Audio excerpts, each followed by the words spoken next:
Good Friday morning, guys. My name is Jerry Miller, and thank you kindly for joining us on Real Talk with Keith Smith. It's an absolute pleasure to connect with you guys through the I Love CVille Network on a show presented by Yes Realty Partners. Yes Realty Partners, a boutique brokerage led by Keith and Yonna Smith, has been in this game we call real estate since 1987. They have personally, Keith and Yonna Smith and YRP, helped our family buy and sell a number of homes and a handful of transactions. Very positive things to say about the experience of working alongside YRP and Yes Realty Partners. Judah Wickhauer is behind the camera. Keith Smith and special guest Scott Morris are in the house. Scott Morris is a mortgage broker that is a household name in this market, and a lot of developments have happened in Scott Morris's professional life since he has last been on Real Talk with Keith Smith, including a new company he is partnered with. Judah Wickhauer, studio camera, then three-shot Keith Smith. Good morning, Scott Morris. Good morning. Good morning. Good morning. Good morning. It's been a while. Good morning, gentlemen. And if somebody can turn the temperature up outside, this old body would appreciate it. 17 degrees this morning in Ivy. Walking Max, the German Shepherd, was no fun. Yeah, when you reach a certain age and you have a certain volume of fractured bones in your body, when it gets below freezing, your fingers don't move, your toes don't move. You'll find out when you get there, guys. They say you this guys whole ice bath thing is supposed to be good for you. Just walk out, just absorb it. There you go. So tell us what's going on in your life, man. This is a big move, and where Envoy is can help folks out a little bit better than in the past. And again, a shout out to you for helping the Smith family, because we were up against the wall and you made it happen. So thank you, man. Thanks, man. So just a lot of similarities as far as we're still going to be 3 weeks or less on a quick close, as fast as 10 days in a lot of situations.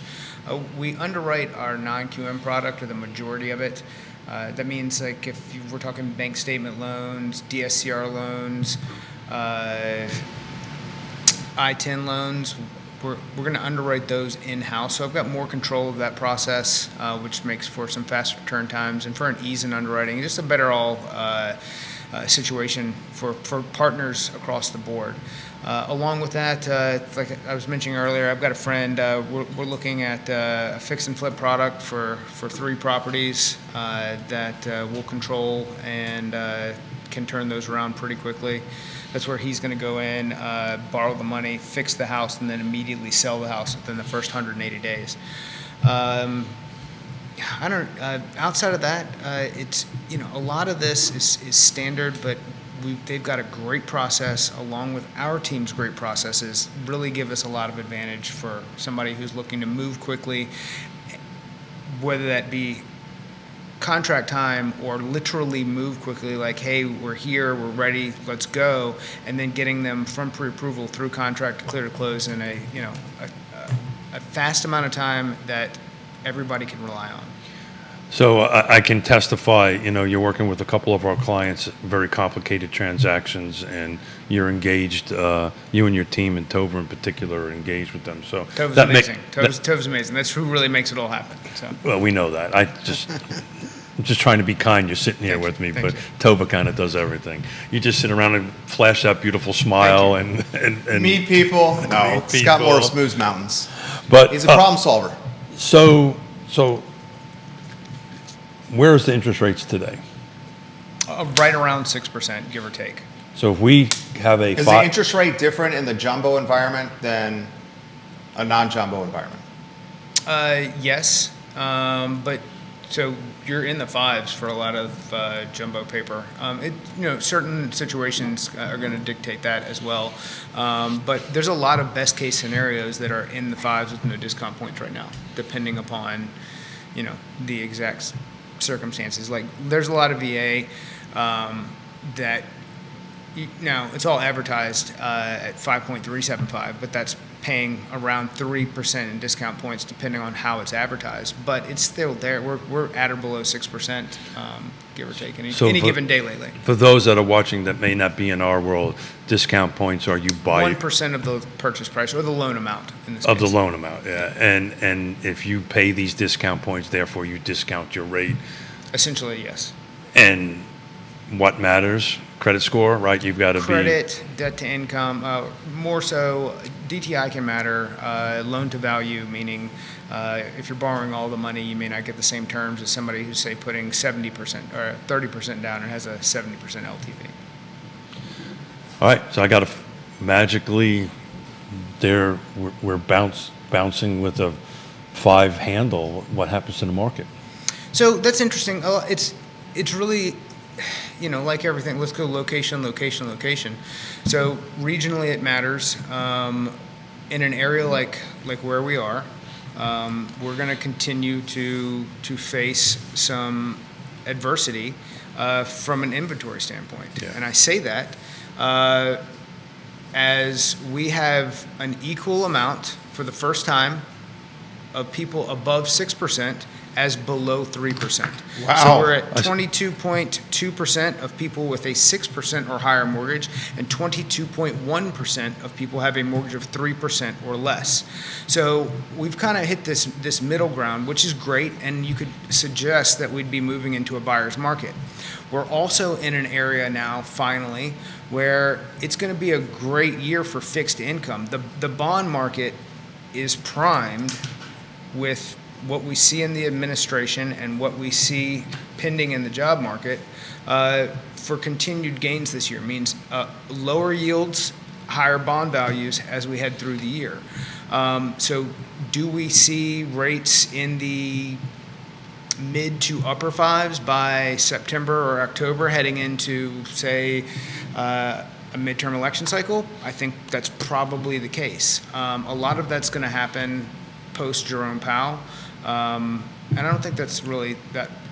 It is somewhat politically influenced, but I also don't know that it stays this way as we go into next year. But I do think third quarter this year, or between late spring and early fall, we're going to have a really great rate environment for a lot of people. But that's not to say wait, because if you are a buyer and rates do considerably come down, and we're in an area where we're not building more houses. So I'm later in the show, and I'll jump into it. I actually did some math in Greene County where new construction is actually impacting the market, but I wanted to pick that apart for a little bit. I think you're right. I think you're going to see, rates fluctuate. Some folks at the national level saying the magic number is 5.8, right? We hit 5.8, floodgates open. My comment is, floodgates open, great, but what the hell are they going to buy, right? If we don't have an inventory change. But I think you're going to see the rates bounce, right? I think it's more of a psychological thing. I think it's absolutely psychological, but I think there's also a huge number of older Americans who hey, watch it, who have a home that is paid to a certain balance, and they can't get out of it and get into something comparable or even downsize at a reasonable cost. That I think you see a spike in reverse mortgage activity, and so that traps that inventory as well. We can get into that if you want. The Tom Selleck pitch, the reverse mortgage. I mean, you've seen 40% increases in value for people who've probably spent a lifetime in paying down their house but don't have a 401k to lean back into. Christopher Ketchum, hello. Conan Owen, hello. Dave Alley, the realtor, hello. Matt Neese, hello. Aaron Moody, the custom home builder, hello. Cully Baggett, the developer and builder, hello, and welcome to the program. Viewers and listeners, Jay Wyant, the gentleman farmer, the Titan of Troy, watching the program right now. Keith Smith, you have something, that I got stuff on the feed for Scott. Yeah, so I just quickly pick apart the importance of why we hit this 6% mark, this ratio that we have, which if we would have had this conversation a year ago or 2 years ago, you would have heard 80% of the loans or 60% of the loans at 3%. So that's telling me this market is moving, right? And there's folks selling that have 3% mortgages and buying it. But what impact does that have on the market, you think? The evening in, so it just shows that people have, in large part, not just been waiting for rates to come down before taking action, because a lot of people don't have the option. They're, death, divorce, jobs, they're the things that drive a lot of our activity, has continued to push people to make life-changing decisions. What's the 5 Ds, Jerry? Death, divorce, diapers, diamonds, I always forget the other one. Downsizing. Downside. Yeah. It sounds a lot better if you Yeah. start with diamonds, not Okay. death. Just Okay. saying. Diamonds. Okay, so what is it? Diamonds, diapers. There you go. What is it, Scott? Downsizing? That's divorce, but Oh, divorce, yeah, because of the kids. Divorce, and then do we want death to turn and this into downsizing. a death and My kid gave me a black eye. I have a black death eye on the is, show. so if we do this again, just remember death last. Just so we don't start with the negative. We kind of end with the negative. But that's the reason why. And if you take a look at the data that NAR put out, something like 80% of the folks that are, and I can't remember the exact number, that are moving is because of family and friends and for different locations. But I think if we start seeing a high 5 point something and it's bouncing between a high 0.5 something and maybe just. Well, he's saying we're there now. I agree, and I think if you look at nationally, isn't mortgage applications up? Mortgage applications are up. Like 30% or some big number, right? December was the highest increase in new purchase activity in like 2 years. Yeah, there is activity, but in places where you see more inventory and better value, you see even more activity. And I think, and that's not to say that we're not going to see an influx. I'm just saying that values are going to. I'm saying if you are a buyer and you could buy right now, as opposed to 3 months from now where the rate might be 0.5% lower, we're going to get back into some capacity of value of multiple offer situations, which are already out there, and continued competition. Yes. The 5 is an emotional thing, right? I think people are just going to go out and buy toilet paper. I think 5.5 is an emotional thing. I think just seeing a lot of 5.999. We'll have to bet on advertised. something. I think if you're seeing a consistent 5 in it, I think you're going to see the emotional pendulum swing a little bit, and I think you're going to start seeing people jumping in the market one way or other. We'll see. Maybe we'll have to bet a bottle of water on it or something on it. But you've got some stuff over there. This is coming in from Crozet. Can you explain buying points? Yeah. So when you're quoted a rate, and the rate is par or no cost on any lender's rate sheet, depending on what their margins are, they're all going to be very similar. And then generally, as a rule, roughly 1% in loan amount is the equivalent to approximately 1/4 point in rate. So you could spend 3% of your of your loan amount and lower your mortgage rate by 0.75%, approximately. That is not always consistent, but it's generally kind of a rule of thumb. I'll throw this as a follow-up, my question, where the expectation is we're in a declining rate environment. In a declining rate environment, why buy points? Exactly. Why would you pay discount points if you think that you're going to refinance the loan next year? And one of the easy ways to work that out is you take the difference in the payment between the par rate and the cost of buying down, and you divide that $50 into the amount $500, and it gives you 10 months. It's just an example. He's basically saying the break-even point is 10 That tells months. you how many months it's going to take you to get there. Yeah. So you've got my wheels turning on this reverse mortgage. I don't know if we want to take a deep dive into it, but Sure. I've got some specific opinions on it. Why do you think you're going to start seeing more of that? Because I think there is an increased number of Americans who don't have retirement in place outside of Social Security, who have home values that are greatly increased over the last 7 years, and it gives them a way out without having to exit their home or rely on a family member who doesn't want them there. So what that doesn't do is help increase inventory.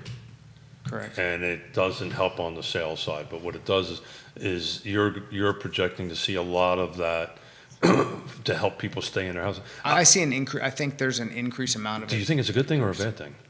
depends on each individual situation. I think it's a survival mechanism. He's saying the boomer does not have the disposable income to cover daily bills, but is sitting on stacks of equity. They tap into the equity to cover their bills. That's what he's saying. I know, because I deal with this on a regular basis with people that have done that. That's Darwinism.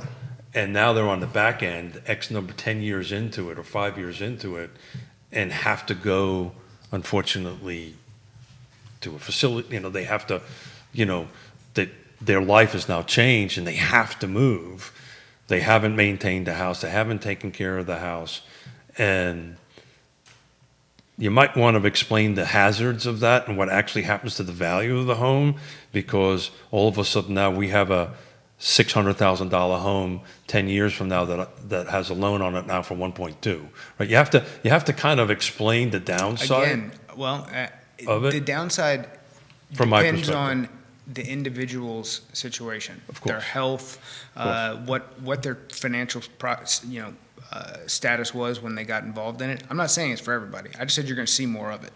Yeah, I agree. But I just want to add a little bit of caution for those that want to jump into it. 100%. It's Because not- Tom Selleck has this great mustache. Hey, And- my motto was like my personality. Everything's not for everybody. Yeah. You know what I'm saying? Scott, I missed you. Jesus, I missed you. Jamie Turner is watching the I'm trying program to right behave. I now. will not jump in on that. Jamie Turner is also Miss Scott Morris, the man who reps the pep in Culpeper. So glad to see my boy Scott Morris back on the show. Let's go. But just Ricardo Cruz Duran giving Scott Morris some props as well. so if you're looking at reverse mortgages, here's the deal.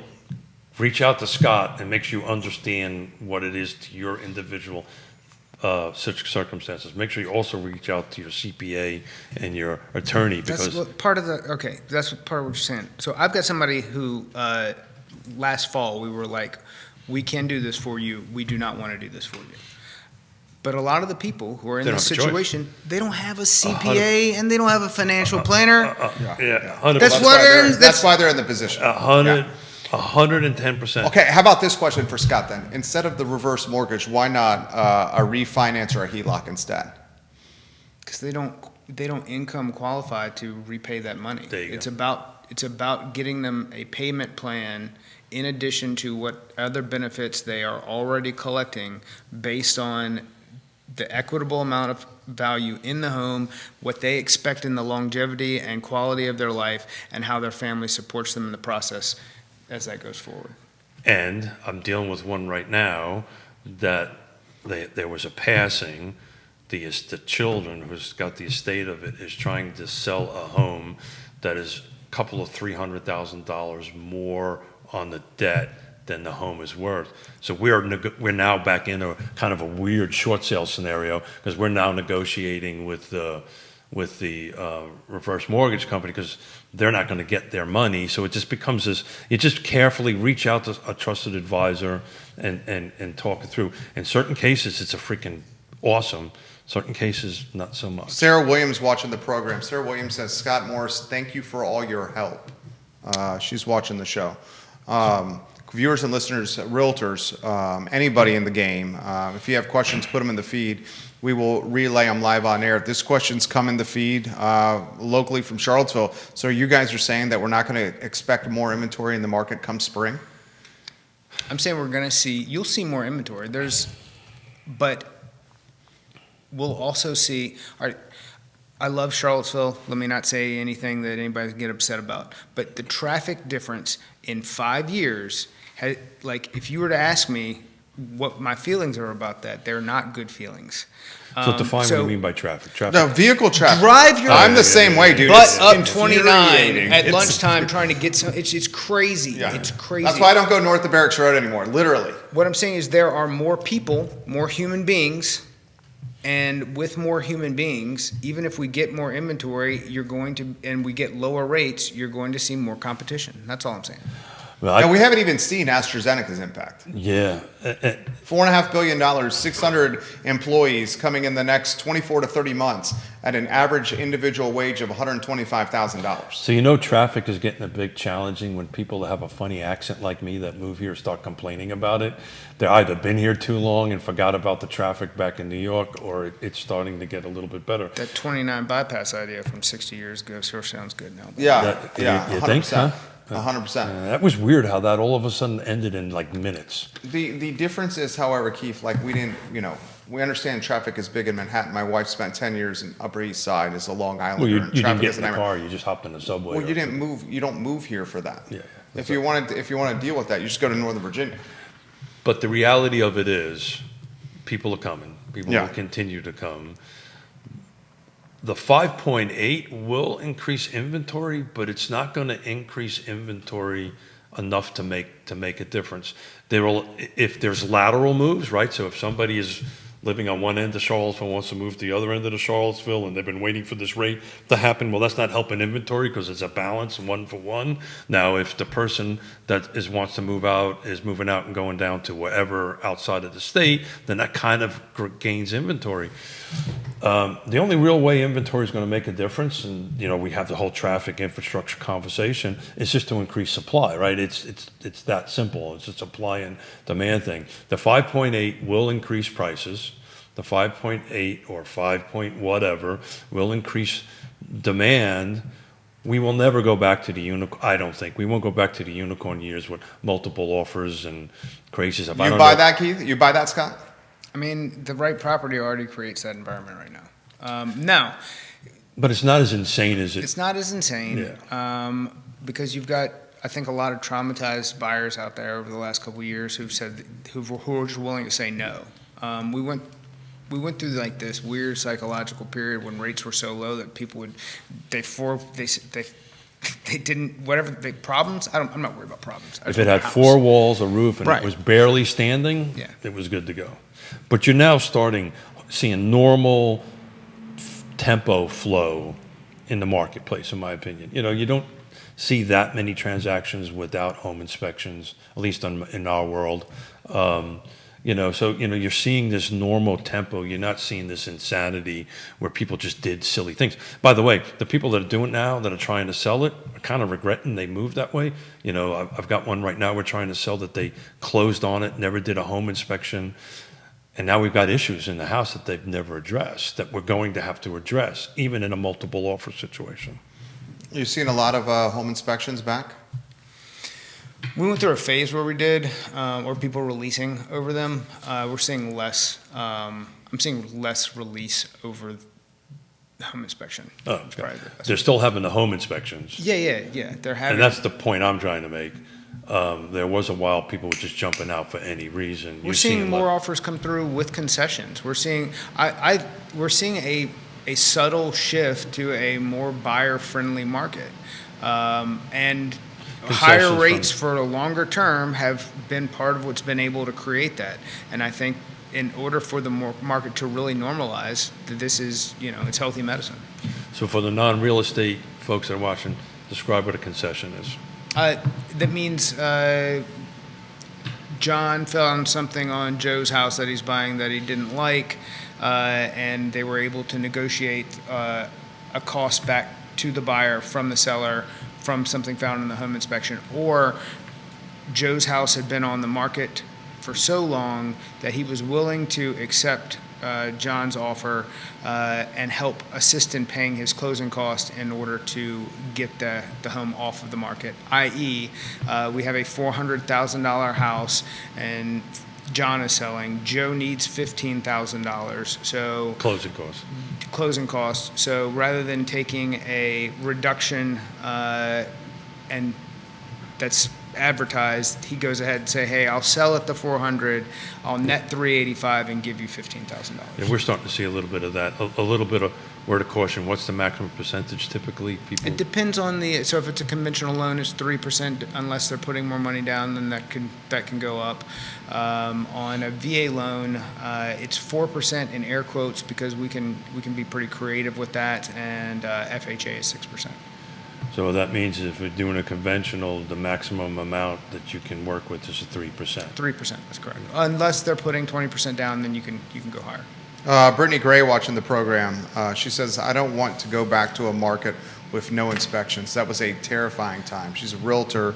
Thank you, Brittany Gray, for watching the program. I couldn't agree more. This comment's come in the feed for Scott and Keith. You guys have talked about how some buyers utilize all cash to purchase, but before closing, they use a financing vehicle with somebody like Scott. Is that still happening? And can you offer more insight? It happens occasionally. Somebody who is capable of paying the cash. The main thing is that, one, it gets closed on time, because at the end of the day, if there's no appraisal, if we get a PIW, an appraisal waiver, the sellers may never even really know until there's an addendum near the end. But occasionally, if an appraisal is involved, then you have a listing agent who questions why we're doing this as opposed to doing that. And the client's already shown that they're going to pay the cash if they can't get the finance situation taken care of in time. But it does occasionally happen. Little word of caution, on the contract side of things, yes, you can do that. You can do a cash contract, and you can convert over to a loan product to close at the end. You cannot change the basic terms of the contract. Right? Why not do it after closing? Then So, because then you're cashing out, the rate's going to be different. If you used any money that's not your own, you've got delayed finance terms that you've got to meet, so you could have to wait potentially a year before you could get the money back out. Like if you took your mom's money and did it, as opposed to using your own, you couldn't then cash out and pay her back. You'd have to wait a year to get that money back.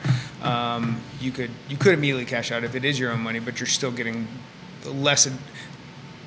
The terms aren't as good as opposed to using purchase money.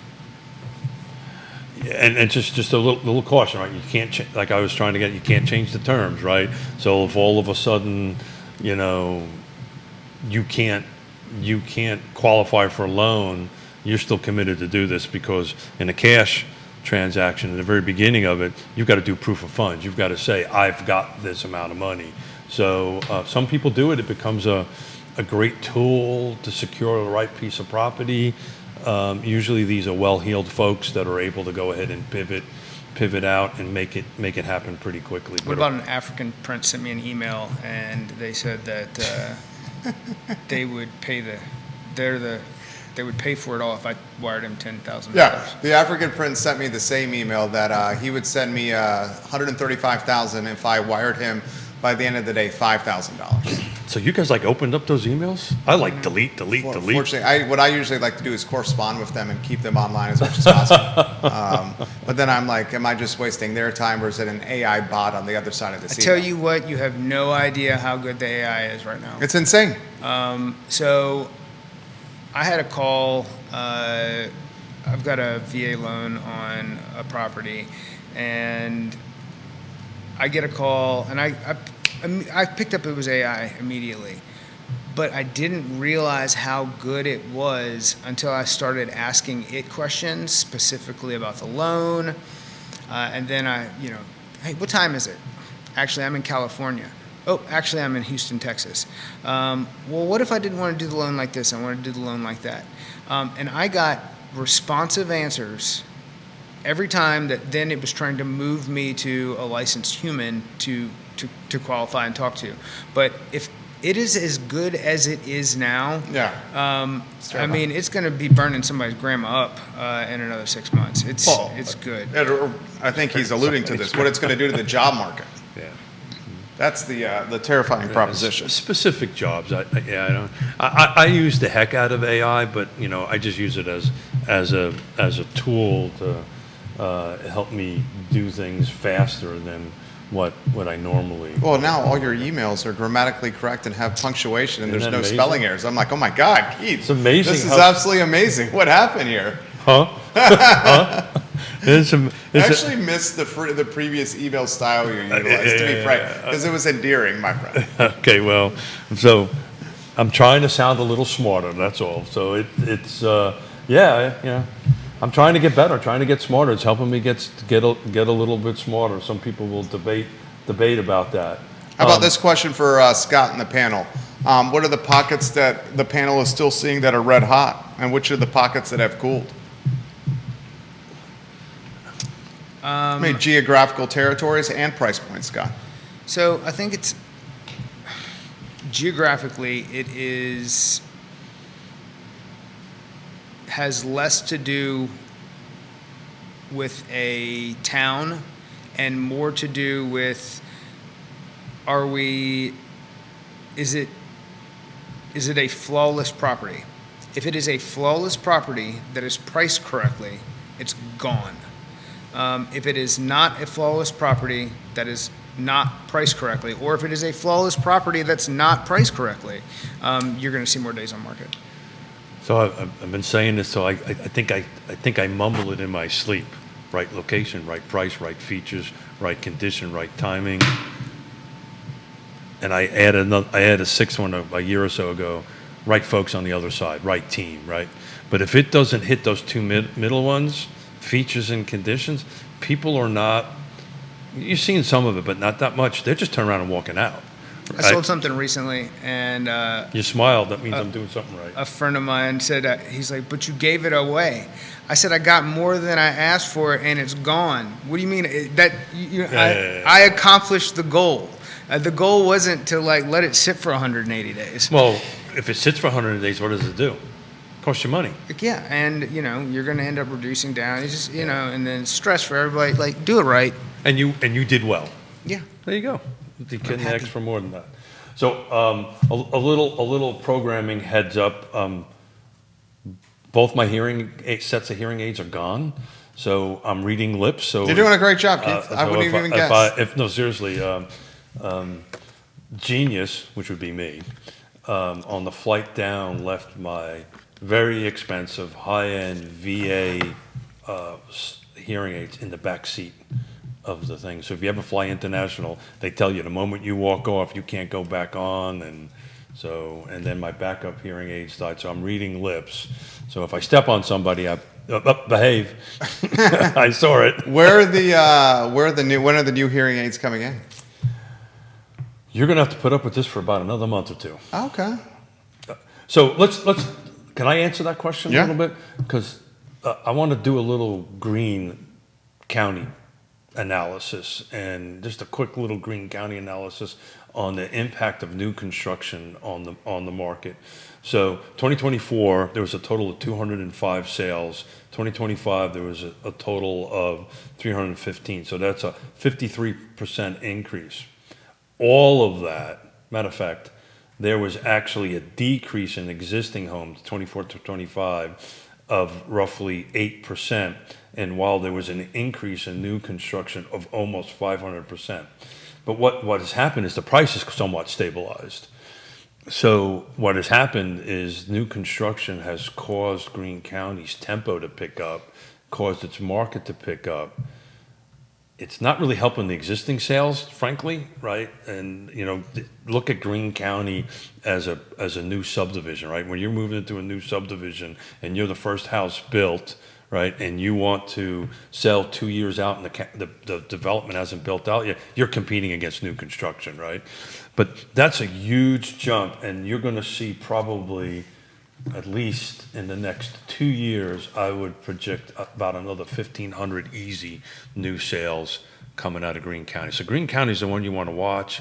The prices are increasing, but not at this huge double-digit number, very modest increasing, as I think the market should do.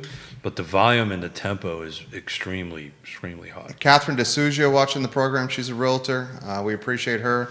Ryder Kennerson.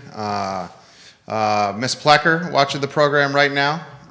Tied to YRP Associates Better Half. Yeah. We had a shout out and thank you. We took the whole Tabitha company. is the best. We took the whole crew out for dinner last night at Tavola, so we had a lot of fun. This is an interesting one that's come in. Scott, do you see a rate environment in the 4% range? You'll see you'll see advertised rates in the 4s with discount points in the summer, assuming that we get that 0.5% below where we are right now. So do I see like your average rate being at that? No, I don't see that in the future. And in fact, I think next year we could potentially be back in where we are. I think the opportunity I think we see a declining bond market, but depending on how hot the economy ends up running to get us there, there could be a little bounce back at some point. But there's ups and downs. Nothing's permanent, as we found out when we were at 3%. But I don't see us getting steadily into the fours this year. Here's a question for me. How do you feel the economy is doing now? I mean, it depends on who you are. I think that we faced an insane amount of inflation that has tamed, but we're still 20% higher than we were 5 years ago, and that's not normal. Along with kind of a flattening in wages and job growth nationally. Like the quits rate is way down, the hire rate is way down. There's a lot of different reasons for that, but ultimately, we are in an insulated area, dependent upon who you are and what it is you do. I think there's still a lot of people that are really struggling, and I think there are a lot of people who are doing better than they have been. You see the gap getting wider? Yeah, absolutely. Yeah. It's interesting. I'm crunching some numbers. There was almost 8% increase, 24 versus 25 in the city of Charlottesville of homes over $1 million. So there was an 8% increase, which is percentage-wise is an okay number. Unit-wise, it's not a big number, but in such a small volume sales, it was very interesting that in the city of Charlottesville, $1 million plus homes in 2025 were selling. 7 years ago, the White House, it's not that little, but the big White House had been renovated just above Spud Nuts in Belmont. It was the first one to go over $1 million at like 1.1 7 years ago. And since then, forget about it. It's lights out. Yeah, so it's just interesting. 7 years ago, $1 million is probably the entree to luxury. And we had now $1 million is, what's $1 million now, Scott? How do you characterize it? Depends on where it's called Albemarle County. So, baby Fairfax here is it's baby Fairfax. I'm going to use that one too. It's getting you an above average home that is not a luxury home, because a luxury home is 1.2 and above at this point. Yeah. So that was the question I was going to ask you. Where does that number start? I think that might even be $1.5 million. I don't know. But if I were to just pull a number out of thin air, I would say, when you got, what is that, the development on 29 is North Point on the right there. I mean, those are a bunch of, that's all in the 8s, and you can light your neighbor's cigarette out the window. That's crazy to me. Yeah. Old Trail, $1.2 million, and you're lighting your neighbor's cigarette out the window. And you're on a post stamp. And I'm not throwing shade, but it is what it is. It is what it is. Yeah. So, but 1.5, I think, is probably closer to today's number, which is rather astonishing. And that's the intro to luxury. Yeah. That's a house that's still going to need some work. Yeah, but the overall volume of that business is, not that large. It's large. There's momentum in that category. I understand that, but when you take a look at 4,000 transactions or 3,000 transactions in a year, that's not 3/4 of the transactions. It's a smaller number. It's more impactful. I tell you what's wild is I talked to plenty of those people and who are buying those homes, and here's why when I talk about the disparity, I can pay cash, but I don't want to. Yeah. There you go. Well, yeah, because you get better return on your money. The guy buying the $300,000 and $400,000 house as their primary resident doesn't come up to me and say I can pay cash and I don't want to. Yeah. That's how wide the gap is. Yeah. Well, I mean, because if you take let's say you're at a $1.3 million purchase. You put $325 down, so your debt is $975. That $975 is serviced at 6.5 points. I can take that money and make a hell of a lot more than 6.5 on an index fund without even talking to a financial advisor. 100%. And this index funds, people at that level they know the 6 to put them in. But we go back to police, fire, nurse, teachers inside the community who are continuing in that, that 80,000 to 120,000, 160,000 dual income household money trying to buy an entry-level $400,000 house. They don't, the pain point there, that's the disparity in the two is what I'm talking about. And, that's, as everybody knows, I spent a ton of time trying to work on housing affordability and a lot of But time. a dream. Yeah, You're going to build 10 houses for 2,000 people that need them. And I'm not saying that's not a noble thing. I'm just, that. Yeah, well, it is I'm what a it little is. proud of it. We put 60 I'm in not- the ground, so, but you're right. You're right. know I'm right. It needs to be 600. You're right, really. It needs to be 600, not 60, but they're going to do that. Albemarle County, I didn't get a chance to do the percentage. Last year, there was a total of 1,388 transactions, 2025. 442 were cash. 796. So I don't know what the percentage difference between 442 and 138. Somebody who's smarter than me can figure that out. But that's a pretty high percentage. It's probably close to 30, I would think. How about this one? And you don't have to touch on this one if you don't want to. This is on the feed here. What's Scott's thoughts on what Trump is doing to Powell? I think it's not the right move. I think everyone will be lesson learned. I think there's, you take some shots, you get a good result. Sometimes you take some shots and you don't. And right now they're realizing that that's maybe not the best way to go about this. Kind of looks like two guys in the sandbox. You don't want to, Keith doesn't want to touch it. In my standpoint, should be independent. You can't, look, there's a lot of things, and I was just talking to somebody about that this morning. You cannot employ your guy to have the power to do certain things and then not have the cognitive ability to realize that when the other team gets to do it, you're not going to like what they do. Neither one of them should get to do certain things. That's Gary it. Palmer, welcome to the show. 100%, 100%, 100%. It's called overreach. We 30, saw that with Youngkin with the 32, Board of Visitors, 32. and now Spanberger is going to do that to the Board of Visitors. 32%. 32% Albemarle County. That's his so. segue right there, Scott, to get us away from that. That's what that was. 32. 32%. 32% of sales in Albemarle County were cash sales, 2025. Just to pick a number. Do you see that number going up or down? Oh, I thought we were going to pivot to something else. No. But I would think it would go, that number would decrease as rates drop.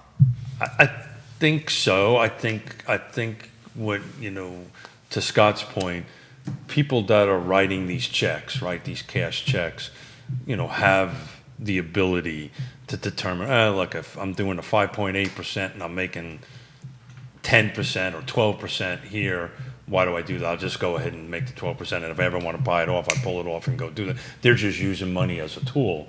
The real struggle is the people that don't have the ability to do that. The real struggle is the conversation we had about reverse mortgage, which scares the shit out of me, scares the hell out of me, to be honest with you, because I could see if a lot of people start doing that, that could be a little bit of an issue down the road when they have to go ahead and sell, and their loan now, because that's what happens. You take a loan out on your property, and they're paying it, and your loan now is worth more than what. Is that a short sale? Didn't we have a little hiccup that happened at one point in time? I think it was 2007, that we had people that had more paper on their house than the house was worth. And the strict thing about that is, that's not what the market's going to determine. And it increases very rapidly. If you take a look at a reverse mortgages amortization schedule, do yourself a favor, Google that or ChatGPT it and put a number in there. It accelerates very rapidly. This is an interesting one that's come on the feed. Scott, welcome back to the show. Does he have a take on if the new zoning ordinance has done anything to real estate or the market at all? When did it go into effect? It went into effect in the last 60 days. What new Officially, one? the What new NCO. one? Yeah, they just rebooted the old Yeah, one, so yeah. it's the same one. They just took The lawsuit was dropped in the last 60 so I know. they took my point was it's been 60 days. Yeah, nothing, yeah. So you're Yeah. saying not enough time. Yeah. And it's Yeah. been more than 60 days because it's the same one. They just took a pause and all that stuff. And it's what we talked about in the very beginning. It's just not going to be a marketing. But it's the reason I threw this out. But what happened is 8% in 2025 more $1 million homes were sold. Nothing at the lower level increased that kind of number. So How about advice to the realtors watching the program on generating business, Scott? That's one of the things you like to offer consultation on. I mean, to your basics, I've talked to a lot of people in a lot of different areas, and everybody's consensus is that lead quality through all the paid lead sources is not what it used to be. You're talking like, say, a Zillow. So I'm not gonna say that because Okay. I dislike them so much that I won't say their name. But of all of them, they have significantly become the worst. Yeah. And in part because what they have done is they are now. They've shifted the model, and a bunch of the people watching it already know this, to where that if you are participating, then they want a percentage of those qualified leads qualified with their mortgage company internally that they also own. And then if they're not getting their pound of flesh, then they slow what you as the paid agent, or depending on what kind of program are receiving. But aside from that, No. That's in important bulk, because you have to do that, and you got to pay a yeah. substantial amount of money but in bulk, the quality of the leads. has seeming to fade a little bit in the last 24 to 36 months significantly. So with that said, fundamentals, how are you marketing to your database, your sphere, all the things? Take the time to remember what you found success with in the beginning. It's your personality, it's who you are, it's how relational you are with people, and then go do that 10 times more than you're comfortable doing it, and you'll find the success that you're looking for. Fundamentals matter. Professionalism matter. I don't know. There's a bunch of people I don't think that are that professional, but they're really relational and they do just fine. Okay. Michael Guthrie, welcome to the broadcast. No, he's 100% right. I see it as well. He's 100% right. But we're talking about paid leads versus non-paid leads. And what you're starting to see is the quality of the leads go down. And the reason why the quality of the leads are going down the last 12 to 24 months, and I've been saying this forever, people are looking for trusted advisors. People are looking for people that, I'm just telling you what I see on the street. I think it's because there's 1,000 different fishermen. There used to be 50 fishermen. And then you had a couple who fished out a really good pond over here. But then now that the more and more that's spread out, and the more that AI is involved with this, trying to choose one of these companies that's not trying to net more internally for themselves and sell something that's quality outbound, it's just become more difficult. Yeah. I think the market for it is harder, even for them producing them. I think those fundamentals matter more as an individual in how you conduct your business than like through that lead flow. I think I'm trying to say the same thing. What's happening here is relationships matter. We don't brag that often, but we had a 30% increase in 2025 versus 2024 in sales volume and netting all the way across the board, but some other folks didn't. And it was purely because we've always been connected relationship-wise to our clients. And it just, referrals work, man. All this noise over here is great, and it may have worked well when things were flying off the handle, but I can tell you, people will search these things you want to, whatever name you want to use on it. And when they really come down to the point of wanting to do something and make the largest investment in their life, they want to talk to somebody. Face to face, voice to voice is going to matter going forward. These AI bots and all this kind of great stuff is a great tool, and I use the hell out of them. But at the end of the day, somebody wants their hand held and walk them through. For the most part, most people, these are usually the single or the second largest transaction they've ever done in their life. And they don't do it very often, and they want some personal care. So, I never understood buying leads, never did it for 40 years, never will do it for 40 years. Never understood why I'm paying somebody else for something I can do myself. But anyway, that's my 2 cents on that. Scott Morris, it's been an absolute pleasure to have you on Real Talk here. Anything we haven't covered, some closing thoughts, some other items on your mind? I mean, I'm getting ready to start Coach Pitch Little League. That's the big thing upcoming for me this year. we've got our team is really dialed in. We're happy to, be doing what we do with all the partners that we do it for.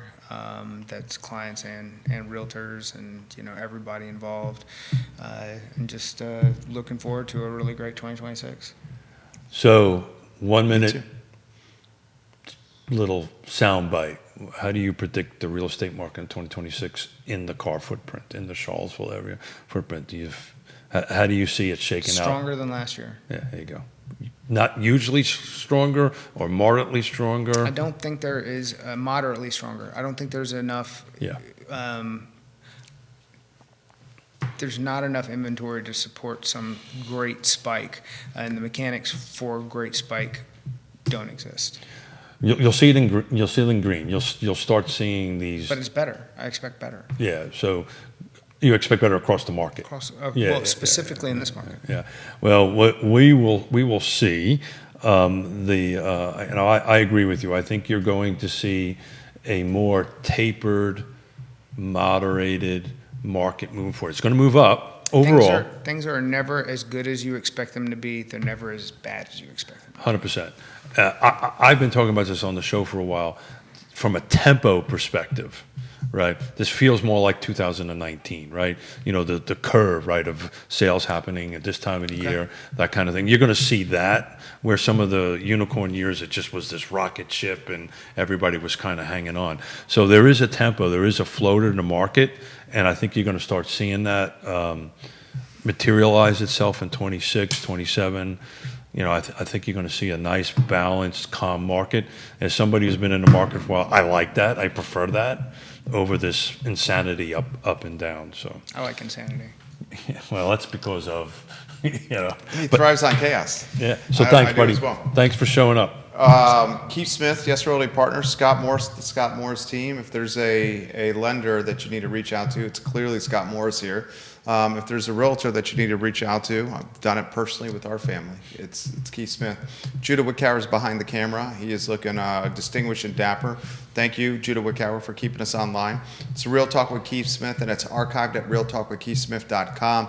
A proven track record in business since 1987. Click the Partners tab, and you can see the trusted advisors that Keith has personally vetted in this game we call real estate. We've got an attorney coming next week, so we're going to talk a little attorney stuff, which I'm excited about. John Ralston on Friday. And then got a new builder lined up for February. A little tease there. We'll talk later. Fantastic. Our brokerage uses Ralston for a lot of closings. John Ralston is fantastic. Thank you kindly for joining us. So long, everybody. Commercial next week. I'm looking forward to. We're going to talk a lot of commercial stuff next week.